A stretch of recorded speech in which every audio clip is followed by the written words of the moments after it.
Hello, good evening, and welcome to Varsity Maine Live from the Portland Press Herald. I'm Travis Lazarzik, and tonight I am joined by two of my colleagues, my colleague from the Press Herald, Steve Craig, and from the Forecaster, Michael Hoffer. Guys, thanks for being here. Yeah, pleasure. Our guests tonight begin with Maine's all-time leader in lacrosse coaching victories with 311. She's won 13 state titles at Waynflete, where she's coached since 1993, Cathie Connors, and she is joined by her daughter, Jessie, who's a senior on the Waynflete team. Guys, thanks for being here. Jessie, I'll start with you. You recently suffered a tough season-ending injury last week. You have a broken ankle. One, how do you feel, and what are some of the things you're doing to stay connected and involved with your team right now? Obviously, after finding out that my ankle was broken, I was pretty devastated at first, learning I was going to lose my season. But I've been going to all the practices I can. I only missed one because to get my cast on, but and I'll be at all the games on the sideline, and just trying to stay positive and keep in touch with everybody. Just being there. It seems like positivity is a trait perhaps that runs in the Connors household. Cathie, I want to say thank you to both of you that the story that we ran in Sunday's paper, it wasn't supposed to involve a broken ankle. Yeah. And you were both very gracious with continuing to talk to me after what was a really tough break. But I'm wondering, you mentioned the positivity, Cathie. Is that just a family trait, or how'd you learn to be able to take things like this in stride? Well, unfortunately, we've had our share of injuries over the years, but not too many. And then, after coaching this long, you have heartbreak losses and really great wins, and that, with a big loss, something better is going to come around the corner. And so I think it's oh gosh. Jesse, let me come back to you for a minute. I know this injury is a devastating thing, but if there's any kind of a silver lining that comes out of it, it seems like a lot of players and coaches on the other teams have really stepped up and talked about how badly they feel about you being out and how badly they can't play against you. Just the lacrosse community in general. How helpful has that been here in these really dark hours for you, and maybe some friends on other teams reaching out to you? Honestly, everybody's been so great. Almost every game that I've been to so far, anybody that's reached out to me they've all just been so kind. And I know, like, when we played Freeport the other day, two of my best friends, Savannah and Kate Tracy, came right over and gave me a hug, and they were just so nice to me. And it made me feel better because I was coming into my first game being out. Obviously it's pretty sad. So it's nice to have people in the community who are supporting me. And everybody's been reaching out, sending me notes, and just wishing me well. So it's definitely keeping my spirits up, knowing that there's a lot of people that care about me. So it's been really great. Cathie, you've kind of been right in the middle of the lacrosse scene in Maine as it's grown from pretty much nothing. I think, your coaching at Waynflete predates championships from the NPA for girls lacrosse by 5 years. I think it started there in 1998. What are some of the biggest growths and things you've seen in the game over these last, 29 years? Well, when I started, there were 8 teams, I think, and we were in the Mesa League. And so, now we have 50 something, right? So, kids are playing a lot younger. You couldn't really find youth programs back then. We have great youth programs, club programs. So that's changed a whole lot. Kids are starting now to play in, some as early as first grade. So that's been great. We have a lot of camps going now. There were no camps to be found. And coaches, we're getting more people in Maine who love lacrosse, and we have really great coaches, and some that have been around for a really long time. Did you two ever have to really have a sit down to discuss how are we going to handle mother, daughter, player, coach, or maybe not? And could you just talk about that dynamic some? Honestly, right when I got in the team, it went pretty smoothly. I feel like we usually get along pretty well, and I don't know, we just sort of gel really well, and I feel like we were able to talk about a lot of things, like whether it's myself or the team, and I think it was probably helpful because we could talk really honestly about how I was playing and everything too, because she is my mom. So I think it gave me a little bit of a leg up because she could just be like, come on, get it together. Like, and that was helpful for me, but obviously in the nicest way possible. I think really our biggest problem was, do I call your mom or coach or Cathie? Yeah. Yeah, I ended up just calling you mom. But for my freshman year, I remember I was like, coach, mom, Cathie, mom, coach, like just all over the place. And of course, we have our assistant coach, Bish, who's also our goalie coach, who's really kind of stepped up. And I know sometimes I can get a little frustrated, get a little bit hot on the field, and she's really good at calming me down and being like, okay, let me coach Jess for a minute when I'm frustrated. So it's been pretty smooth, I think. Coach or whatever they call you, and I know they call you lots of different things, and they're all terms of endearment. But yeah, on the field, it seems like it's a very wide open Class C this year, and I know this has been a tough transition for you, losing players and multiple players, unfortunately, and hopefully you'll get some of them back. But I think the natural inclination is just, everyone's going to write Waynflete off. However, that wouldn't be wise to do. And Freeport looks really good, and NYA is strong, and Lake Region. I mean, there's a lot of good teams in your region, but how do you feel like you guys stack up? And you told me the other day, we're not done. So what does that mean? And what do you guys need to do to make a run in the playoffs? Yeah, we're not done. The girls are really driven. I mean, we have 2 new middies out there. We have 2 freshmen as our middies, which will tell you that we're really, we have skilled young players. Putting it together is what we're working on now, figuring out what's working, what's not working. But I have to tell you, they are so driven to pull this together for Jess and now for Loli, who's out. They are playing for them right now. And we have a lot of work to do. That's for sure. And we have some tough games to get through without some starters, but it's going to come together. They're working really hard. They were out there today in the pouring rain, working really hard. Good to have a turf field. It is good to have. Yeah. Although it's not bringing us much luck. No, that's true. If I could shift the subject from lacrosse briefly, because Jesse, you gave me just a little tidbit the last time I talked to you, and I wasn't able to really work it into the story, but I was fascinated by it. I understand you have a sport that you play and maybe participate in is a better way to phrase it, that is outside of the normal high school realm. Can you tell us a little bit about that and how you think it's benefited you as an athlete? Yeah, definitely. So I compete and participate in powerlifting, which is like just weightlifting in a competition setting. My specialty is bench, deadlift, and squats. So basically the 3 main lifts. I've done that for a really long time. It started out with my dad when I was really young, like 12, going to the gym with him. And I just sort of fell in love with it over time. And it's been something that's kind of been like an escape for me too, because nobody else really, I feel like my age does it. So it's been kind of like a bubble that I've been able to be in. That definitely has helped me in sports a lot. I feel like I've seen my strength improve. I've seen my speed improve and just like feeling better, like feeling healthier. Definitely, I feel like it's brought me to a new level with athletics. And I think people who have watched me play, I'm maybe not always, my stick skills maybe aren't always the best, but I feel like that like extra edge I'm getting from being strong from my sport and everything has definitely giving me a little bit of a leg up, I think. Interesting. Yeah, Any particular weight you want to brag about? Huh? Any particular lift weight you want to brag about? Well, I hold 3 state records for squat, bench, and deadlift, which is pretty exciting. Not too shabby, right? Which is pretty cool. I guess that'll be my brag for now. Very good. Let me ask one more question, Jess, and let's pivot to a happier subject. A lot of players dream of going on to play in college. You're going to get that opportunity. Can you talk about your process and how many schools were you looking at? How many schools were looking at you, and ultimately what you decided on? So, I mean, I sort of looked all over.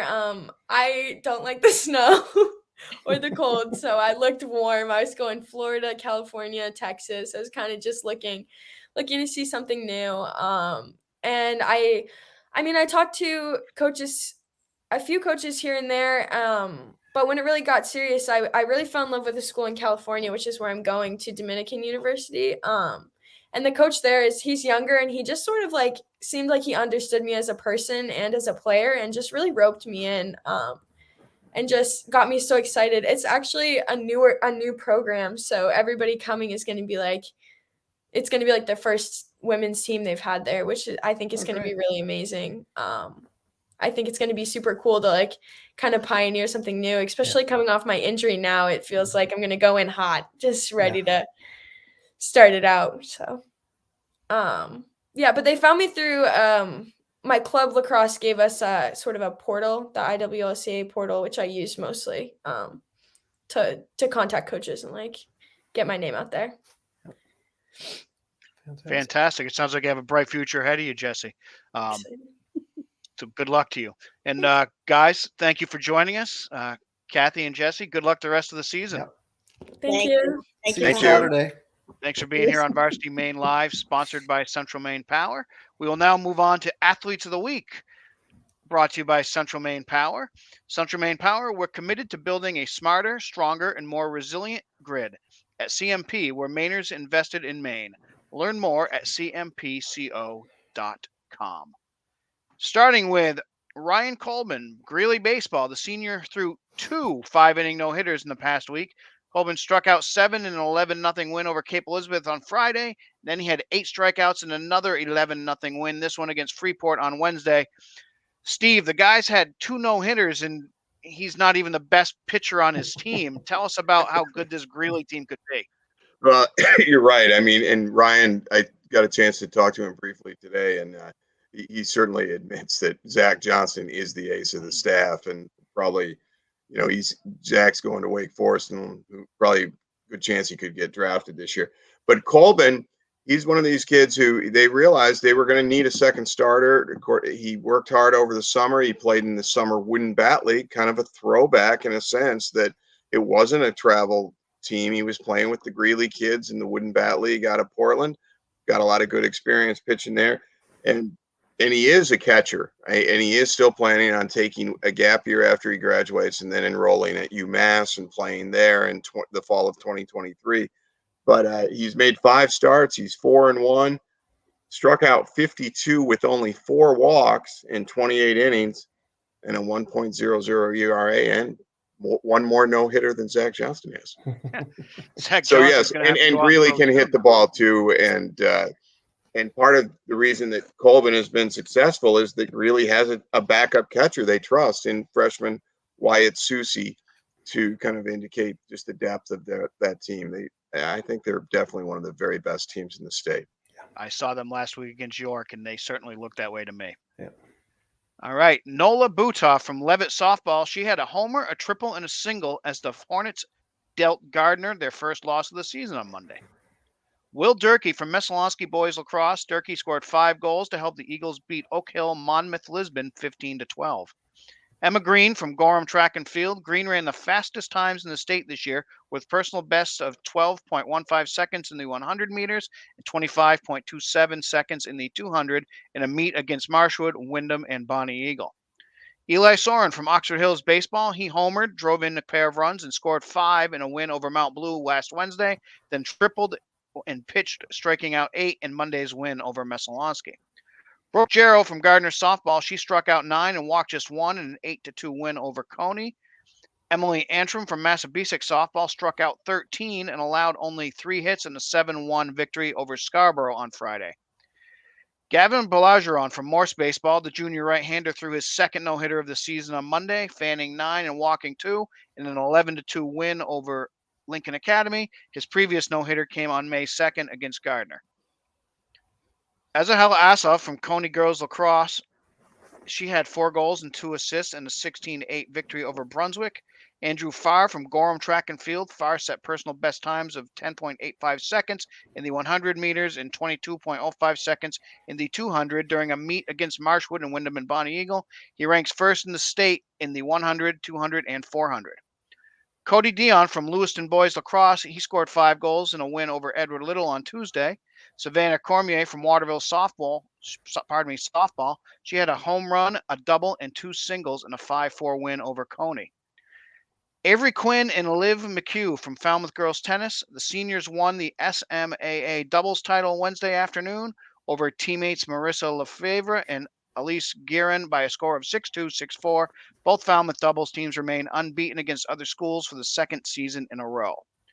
Jaden Kimball from Wyndham Softball, he went 3 for 3 with a home run, triple, double, and 5 RBIs in a 10-0 win over Marshwood on Monday. Tay Delaware from Scarborough Boys Lacrosse. Delaware, a senior attackman, had 3 goals in a 10-8 win over Brunswick on Friday. Kate Tracy, Freeport Girls Lacrosse. Tracy scored 3 goals to help the Falcons defeat Waynflete 6-4. Ali LaBelle, Marana Cook Softball. LaBelle had 3 doubles and drove in a run in Marana Cook 6-5 8-inning walk-off win over St. Tom's on Friday. Grant Crosby, Portland Baseball. Crosby, a senior, drove in 6 runs in 1 inning on Saturday. He had 3 bases loaded. He had a bases loaded double and a bases loaded triple in the 4th inning against Massabesic. Mia Claire Kiesel from Thornton Academy Track and Field. She became just the 4th Maine girl since 2000 to run a sub 5-minute mile with a time of 4:58:69 at the Glen D. Laux Games in White Plains, New York. She also set PRs and state leading times in the 800 and 1500 at the same meet. And finally, Jack Dreyfus from South Portland Boys Lacrosse, a junior attacker, scored 3 goals in the Red Riots' 9-5 win against Falmouth on Saturday. He added another 3 goals in 16-8 win over Portland. South Portland is now 8-1 with 6 straight wins, and that was a lot of reading. So you did well, Travis. Good job. We will now move on to the polls. We have polls this week, and you can see these at varsitymaine.com. Let's start with baseball, with number 1 Thornton Academy picking up 5 first-place votes with 67 points. Number 2 Oxford Hills has a first-place vote and 57 points, followed by number 3 Bangor at 53. 1 point behind them at 52 is Greely, who picked up a first-place vote, and number 5 is South Portland at 42. Steve, you've seen this Thornton team. How do they look?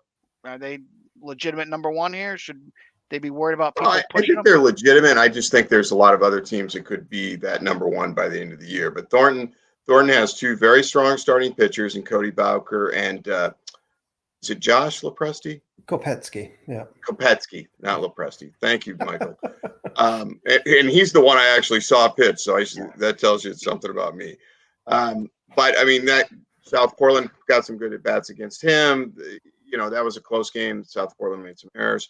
I haven't seen Bangor and Oxford Hills. They seem to be neck and neck in the A North, and as already touched on, I had the same 5, maybe in a slightly different order, right? And then the team that's kind of silently creeping around in A South is Falmouth. They're 9-1, and what have they've allowed like 10 runs total in the whole season. 8-1 game, yeah, and that was their only loss. Then it must be a little bit more than that, but in their wins, it's been really good. So. Yeah, a lot of good baseball, a lot of good pitching. Yeah, well, we've seen that with the sheer number of no-hitters this year. Yeah. Right. Okay, softball. We have Brunswick moving into number 1 with 7 first-place votes. Number 2, Biddeford with 60 points. Number 3, Skowhegan at 55, and then a tie at 4th with Kennebunk and New York. Michael, Kennebunk just knocked off Biddeford earlier this week. Does that kind of open up Class A South a little bit? Class A South is more open than I can remember. I mean, let's face it, for 15 years, we've talked about Scarborough and then everyone else. Some years maybe it's TA, some years maybe it's Biddeford or South Portland, but conversation always began and ended with Scarborough. And if I'm not mistaken, Scarborough's not in that top 10 list, which is pretty shocking to me. And it just goes to show how much Class A South has changed in a very short period of time. And I think it's great for the sport. And you have 6-8 teams that really could beat anyone on a given day. I mean, even teams like Portland, South Portland, they're dangerous. But, seeing Massabesic succeed to the extent they have is great. Kennebunk's having a fantastic season. We knew that Biddeford would be in the mix. Thornton Academy seems like they're always in the mix. But, this Kennebunk story has been fantastic. And we still have a couple weeks to go. There's going to be a lot of jockeying. I didn't even mention Wyndham yet, and they were one of the preseason favorites, and they've lived up to billing. They handed Kennebunk a loss the other day. So it's going to be really fascinating to see how Class A South shakes out over the next few weeks. I think you're going to see some upsets, maybe see a surprise team make a run to the state final. It's maybe a little bit more clear-cut in the North, but even there's a few teams that I think really could make a run and come out. Okay. In boys lacrosse, we have number 1 Cape Elizabeth getting all 7 first place votes, followed by South Portland at 2, Thornton Academy at 3, Scarborough at 4, and Yarmouth at 5. For either of you guys, Cape Elizabeth had that long win streak snap, but they jumped right back in and seemed to be the team to beat again. Yep. They are, however, with a caveat. It's always a however. Yeah. That whole Class A South, those top 4 teams, I tell you, they're all very close. I mean, Scarborough gave Cape a decent game. Cape's going to TA tomorrow, which will be a very interesting matchup to see how they do against TA's matchup zone, because TA did a great job the other day at beating Scarborough. They had a nice one over Falmouth earlier this year. And this South Portland team, to me, is the best story of the whole season. They're a team that won 1 game in the regular season. Granted, last year they did play a very tough schedule, but Dan Hanley has done a phenomenal job with that team. They almost beat Scarborough earlier this year. I saw them win at Falmouth the other day. They get Cape, I think, the end of next week. So to see those top 4 teams in that region, only one's going to be able to come out. And it's going to be fascinating to see which one it is. Cape is the favorite, but I think, going into the season, people hope they might be beatable. They've already proved to be beatable. And now it's a question of, can someone else sneak through that door and wind up representing the South in the state game? Yeah, I guess with Cape, the thing that jumped out at me, especially in the loss to Yarmouth, was as well as now that we've seen Falmouth isn't really a super potent club, and other teams have shut them down. Yarmouth scored 18 goals against them, and what was it, 11-10, the loss to Falmouth, or the Falmouth losing to Cape. So you just on paper, you got to say there is a bit of a suspect quality to Cape's defense. And what surprises me, I guess, at this point is that they haven't been able to just maintain possession or maybe win enough of possessions in the face-off circle to dominate with their skill. So that maybe that's the recipe for success, right? You're gonna, and usually it does come down to that with lacrosse and the tough games, is if you can create some sort of a mismatch at the face-off and just get at all those extra possessions, that's really difficult to overcome for the other team. Okay. Finally, in girls lacrosse, number 1 Kennebunk again with all 7 first place votes, followed by number 2 Massabesic, number 3 Falmouth, number 4 Yarmouth, and number 5 Marshwood. I had a chance to see Massabesic and Marshwood play earlier this week. Marshwood took an early 3-1 lead, but then Massabesic kind of took control of the game, which was impressive considering they had some kids out with some illness and injuries. So it still looks like Kennebunk is kind of separated themselves from everybody else in Class A, but Massabesic's certainly making a play for that number 2 seed as we get close to the playoffs. Any other games coming up this week, guys, that you're interested in? I mentioned, Cape TA play tomorrow in boys lacrosse. That's certainly going to be a very interesting matchup. I think you got South Portland and Falmouth playing in baseball on Tuesday. I don't have all the schedule in front of me right here, but I know that those are a couple games that I've had marked off as they're certainly going to be fascinating, because that Class A South baseball is very similar to softball. In fact, you have, 8, 9, 10 teams at or above 500, and a lot of teams have been beating the other. TA and South Portland were the favorites coming in, and TA only has the 1 loss, interestingly enough, to a Westbrook team that no one expected to do anything. Right. And then South Portland beat Westbrook the other day. They're starting to turn it around, but these tournaments are going to be a lot of fun, and everyone gets in. And just like last year, I wouldn't be surprised if we see an upset or 2 in the early rounds. Right. Yeah. I agree with Michael that you're just almost sure to see one. Maybe the difference is that it does feel like in A South baseball anyway, there are some teams that are just not very strong, and they don't have a Brady Atham, even though Brady did not upset Thornton Academy last year. It was a 1-0 game, or I'm not sure if those teams have that pitcher that's going to be able to stop the top teams, but still, it's baseball. It's one game, and I think the B South could be. I mean, you look at all the that could be really interesting, especially once you get past that, say, prelim round. Yeah. That there's going to be a couple of matchups there that neither coach is going to be too happy they have to play. No, Greely doesn't want to play Yarmouth. I know that. I mean, Yarmouth beat them, and then they gave him a great game the other day. So, Greely had an easy time with Freeport yesterday, but Yarmouth really seems to match up well with Greely there. And not only are they not afraid of him, they were looking forward to the opportunity to hitting against Zach Johnson the other day. I'm not sure I would say the same thing, but the Yarmouth kids did feel that way. Great. Also, this weekend we have the state singles championships for tennis. Yeah. We'll have on Monday the semifinals and finals for the boys and girls singles tennis. That will be at Bates College in Lewiston. So, one season is starting to come to an end here. We'll have the team tennis tournament coming up shortly after that. Right. And so it really is. We're really that. I mean, that kicks it off, but we're really on the cusp of full getting to the tournament action, because what the weekend after that is when we'll see the conference track meets, and then the state track meet the first weekend in June.